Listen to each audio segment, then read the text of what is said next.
Okay. ఇవాళ మనం ఒక చాలా మంచి విషయాన్ని మనం మాట్లాడుకుందాం. అంటే ఏం లేదు. చాలామంది ఏంటంటే లవ్‌లో ఫెయిల్ అయ్యి చాలా బాధపడుతుంటారనమాట. ఎవరైనా వదిలేసారనుకో మనల్ని ప్రేమించి వదిలేసారు. లేదా మోసం చేశారు. విడిపోయారు. బ్రేకప్ అయిపోయింది. మనం మోసం చేసి వెళ్ళిపోయారనమాట. సో, ఇలాంటి టైంలో ఏంటంటే ఆ జ్ఞాపకాలు మనం ఎంతో ఊహించుకున్నటువంటి జ్ఞాపకాలు, గతంలో గడిచినటువంటి జ్ఞాపకాలు అది వన్ సైడ్ లవ్ అయినా, టూ సైడ్ లవ్ అయినా సరే ఏదైనా లవ్వే కాబట్టి ఆ జ్ఞాపకాలనేవి అలానే ఉంటాయన్నమాట. సో, జ్ఞాపకాలు నిన్నెప్పుడు కూడా బాధ పెడుతూ ఉంటాయన్నమాట. ఇక త్వరగా ఈ బాధ నుంచి ఎలా బయటికి రావాలి? ఏం చేస్తే పెయిన్ నుంచి బయటికి రావడానికి అవకాశం ఉంది ఫాస్ట్‌గా. సో, ఫస్ట్ వాళ్ళు ఏం చేయాలంటే గతంలో ఏ ప్లేసుల్లోని ప్రేమించుకున్నారో ఆ ప్రదేశాల నుంచి దూరంగా ఉండడం చాలా మంచిది. లేదు తప్పదు ఉండాల్సి వచ్చింది అంటే వీలైనంత వరకు ప్రధానంగా మీరు ఎక్కడైతే లవ్ చేశారో ఏ ప్లేస్‌లో అయితే ఎక్కువగా మీరు సంచరించారో ఆ ప్లేసుల నుంచి కాస్త అవాయిడ్ చేయడానికి ట్రై చేయి. ఒక లోకల్ ఏరియా అయినా సరే ఆ ఏరియాని అవాయిడ్ చేయడానికే ట్రై చేయి అంతవరకు. లేదంటే అటువైపు వెళ్ళినప్పుడు కళ్ళు మూసుకొని వెళ్ళిపో, అంతేగాని అవన్నీ చూడకు కొంతకాలం పాటు. రెండోది, మీరు ఎవరెవరిని ఆ టైంలో కలిసేవాళ్ళు, ఎలాంటి సంఘటనలు ఆ టైంలో జరిగాయి, ప్రదేశాలతో పాటుగా ఎలాంటి మనుషులతో మీటప్ అయ్యేవారు, ఎలాంటి వ్యక్తులతో ఇంటరాక్ట్ అయ్యేవారు, ఎలాంటి అంటే ఉంటాయి కదా సంథింగ్, మనుషుల నుంచి కూడా దూరంగా ఉండడం చాలా మంచిది. వాళ్ళ ఫ్రెండ్స్ కానీ ఎవరైనా ఆ టైంలో మీకు పరిచయమైన వాళ్ళు, వాళ్ళ నుంచి కూడా దూరంగా ఉండాలి. లేదంటే మళ్ళీ ఆ జ్ఞాపకాలు మీకు వచ్చే అవకాశం ఉంది. ప్రదేశాలతో పాటుగా ఈ వ్యక్తుల నుంచి కూడా దూరంగా ఉండాలి. అదేవిధంగా మీ సంథింగ్ ఫొటోస్ కానీ, చాటింగ్స్ కానీ ఏవేవి ఉంటే డిలీట్ చేసేయడం చాలా మంచిది. అదేవిధంగా మీరు ఒకవేళ వాట్సాప్లో కానీ, ఇన్స్టాగ్రామ్లో కానీ చేశారనుకో, వీళ్ళంత వరకు అందులో కూడా మీరు చాటింగ్, గీటింగ్ అవన్నీ డిలీట్ చేసేయాలి.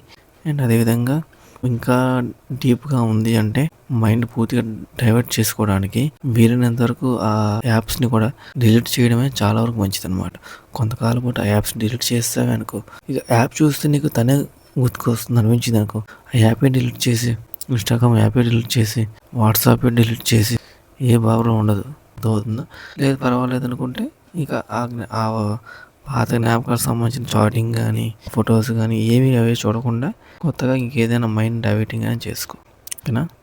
అండ్ ఇంకేముంటాయి, అదేవిధంగా నువ్వు లవ్లో ఉన్నప్పుడు విన్నటువంటి సాంగ్స్ కానీ, మూవీస్ కానీ ఉంటాయి కదా. మూవీస్ చూస్తుంటాం, సాంగ్స్ చూస్తుంటాం, ఊహించుకుంటాం ప్రేమని. అవన్నీ కూడా తీసేసి కొత్తగా ఇంకేమైనా చూడు. అవాయిడ్ చేసి వీళ్ళందరికీ లవ్ సాంగ్స్ కానీ ఇవన్నీ అవాయిడ్ చేసి. రెండోది ఏంటంటే కొంతమందికి ఏంటంటే మోసం చేసి వెళ్ళిపోయిన తర్వాత కొన్ని అంటే సెక్సువాలిటీగా ఏవైనా ఒక ఫొటోస్ కానీ ఏమైనా వీడియోస్ కానీ చూస్తే అది మరింత మానసికంగా బాధ పెట్టే అవకాశం ఎక్కువగా ఉందన్నమాట. అంటే పోర్న్ సైట్స్ ఇలాంటివి అని చూస్తే ఇంకా ఎక్కువగా పెయిన్ఫుల్గా ఉంటుందన్నమాట. అంటే ఏదో ఊహల్లోకి వెళ్ళిపోతుంది మైండ్. అది మన వాళ్ళు ఏమైనా అలా చేస్తున్నారేమో అన్న టైప్లో. సో, వాటి నుంచి కూడా దూరంగా ఉండడం మంచిది. ఇన్స్టాగ్రామ్లో కానీ వీటిలో చాలా ఎక్కువగా ఇలాంటి కంటెంట్ కూడా వస్తూ ఉంటుంది. ఈ లవ్ చేసుకోవడాలు ఇవి అవి చెప్పేసి ఏవేవో రీల్స్ వస్తుంటాయి. అదేమో చెత్త అనేది ఉంటుంది కొంత కంటెంట్ అనేది. అన్నింటి నుంచి దూరంగా ఉంటుంది. చెప్తాను కదా, కొంతకాలం పాటు ఈ యాప్స్ని డిలీట్ చేసేయడం నీకు మంచిది అనమాట. అండ్ అదేవిధంగా చెప్పాను కదా, ఈ సాంగ్స్ కానీ, మూవీస్ కానీ, నువ్వు ఊహించుకున్న ప్రదేశాలు కానీ, తిరిగిన ప్రదేశాలు కానీ, చూసినటువంటి సినిమాలు కానీ, విన్నటువంటి సాంగ్స్ కానీ ఇవన్నిటినీ కూడా చూడడం అవాయిడ్ చేసి. ఓకేనా? అండ్ పాటు నీకు ఏ జ్ఞాపకాలు ఉన్నాయో ఆ జ్ఞాపకాలన్నింటినీ అవాయిడ్ చేయడమే చాలా వరకు మంచిది. వెంటనే చేసేయడం మంచిది కొంతకాలం పాటు. అది కానీ చేయగానే వేరే మళ్ళీ మైండ్ డైవర్ట్ చేయగానే ఏ వ్యక్తి మీద డైవర్ట్ చేయకు.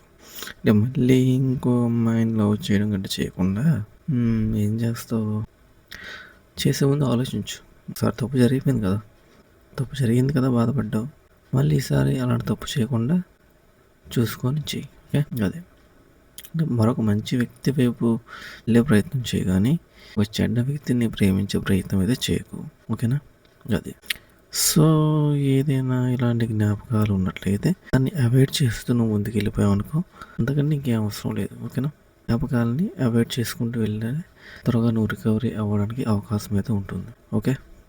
అలాగే ఇంపార్టెంట్ ఏంటంటే వీలైనంత వరకు నువ్వు ఖాళీగా మైండ్ని నువ్వు ఏదో ఒక వేరే పనిలోని లగ్నం చేయడం అనేది చాలా ఇంపార్టెంట్ అనమాట. ఏ పనిలో లగ్నం చేయకుండా నువ్వు ఏవైతే చెప్పానో మళ్ళీ అవన్నీ చూస్తూ ఉన్నావంటే నీకు జ్ఞాపకాలన్నీ కూడా అలాగా నీ మైండ్లో అలా రన్ అవుతూ అది ఓవర్ థింక్లోకి వెళ్ళిపోతుంది అనమాట. అంటే ఇక ఓవర్ థింక్లోకి వెళ్ళిపోయావంటే ఇక నువ్వు 24 గంటలు దాని గురించి ఆలోచిస్తూ ఉంటావు అన్నమాట. సో వీలైనంత వరకు ఏదో ఒక పనిలోని ధ్యానం పెట్టడం మంచిది. అంటే ఏదైనా పని చేసుకున్నాం అనుకో ఆటోమేటిక్గా మైండ్ అనేది ఆ పనిలోని నిమగ్నమైపోయి ఈ గతకాల నీ యొక్క అన్నిటినీ కూడా మర్చిపోవడానికి చాయిస్ ఉంటుంది అన్నమాట. కాబట్టి ఏదో ఒక పనిలో నిమగ్నం అవ్వడం అనేది చాలా వరకు నీకు బయటికి రావడానికి అవకాశం ఉంటుందన్నమాట దీనివల్ల. అండ్ అలాగే ఎక్కువ శాతం ఏంటంటే వీలైనంత వరకు అంటే ఏదైనా డిస్టర్బింగ్గా ఒంటరిగా ఉండొచ్చు, కాదని చెప్పను, కానీ ఖాళీగా ఉండకూడదు.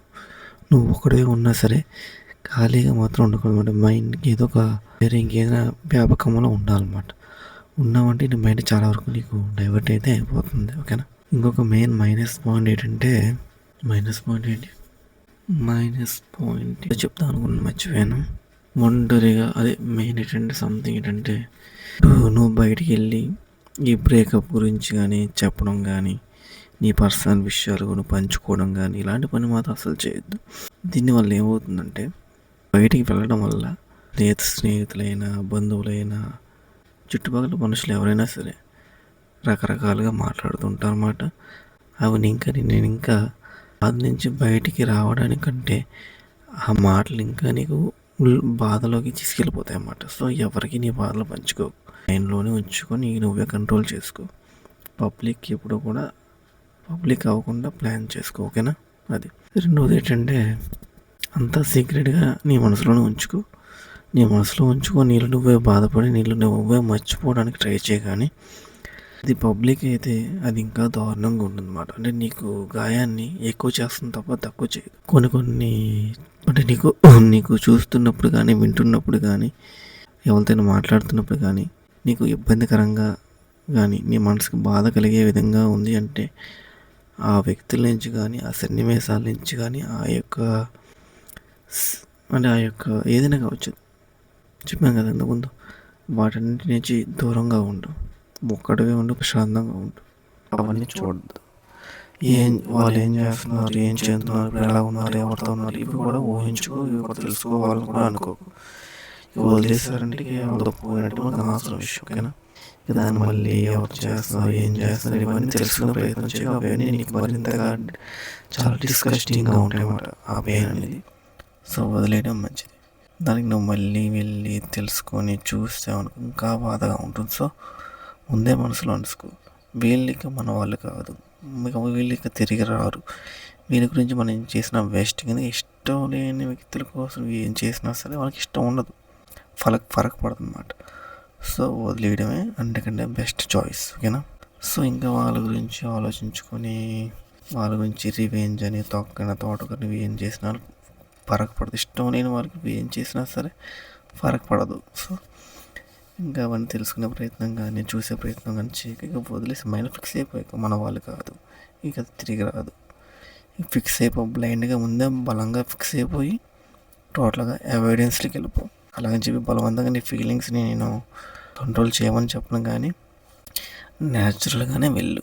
నీకు అనిపిస్తుంది అనుకో వెళ్ళి చూడు. అంటే మెల్లమెల్లగా జ్ఞాపకాల నుంచి అలా బయటికి రా. అది ఒకేసారి అమ్మని చెప్పలేదు. న్యాచురల్గా నీ మనసు ఏం చెప్తుందో చెయ్యి. చూడాలనిపిస్తే వెళ్ళి చూడు, వినాలనిపిస్తే విను. నీకు బాధగా అనిపిస్తుందంటే న్యాచురాలిటీగా మెల్లమెల్లగా కథకాల జ్ఞాపకాలని అవాయిడ్ చేస్తూ నువ్వు నార్మల్ అవ్వాలన్నమాట. అది నార్మల్ అయిపోతే అప్పుడు ఫ్రెష్గా కొత్తగా లైఫ్ని మళ్ళీ కొత్తగా స్టార్ట్ చేయి. ఓకే. అది